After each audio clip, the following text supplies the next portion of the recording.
Hello বন্ধুরা, আমি হলাম অন্ধকারে বসে আছি। তো কেন বসে আছি? লোডশেডিং হয়ে গেছে সন্ধ্যাবেলা, চার্জারটাও আজকে চার্জ দিতে ভুলে গেছিলাম। তো আমাদের মাঠে যাওয়ার জন্য যে টর্চ লাইট ব্যবহার করা হয়, আমি আজকে সেইটা নিয়েই মানে কাজে বসে পড়েছি, এতটাই কাজের চাপ রয়েছে। তাহলে দেখাচ্ছি তোমাদের লোডশেডিংয়ে আমি কীভাবে কাজ করছি।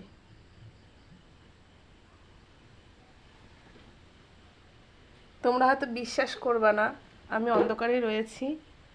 তো আমি তোমাদের দেখাচ্ছি যে আমাদের বাইরেটার অবস্থা কি। এই দেখো, দেখেছো? মিথ্যা কথা একটু বলিনি।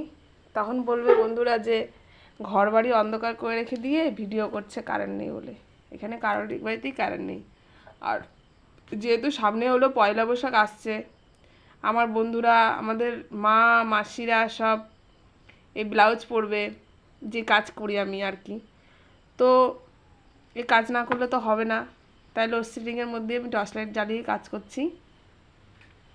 একটু অসুবিধা হচ্ছে, কিন্তু কিছু করার নেই, আর্জেন্ট কাজ করতেই হবে। তো তোমরা কে কী কাজ করছো আমাকে একটু কমেন্টে জানিও, যে তোমরা লোডশেডিংয়ে আর কি কীভাবে কাজ করো, যারা মেশিনে কাজ করো। লোডশেডিং হয়ে গেলে তোমরা কি করে কাজ করো। আমাদের বাড়িতে তার ইনভার্টার নেই যে ইনভার্টার জ্বালিয়ে কাজ করব। আমি টর্চ লাইট জ্বালিয়ে কাজ করছি। বাই বাই বন্ধুরা।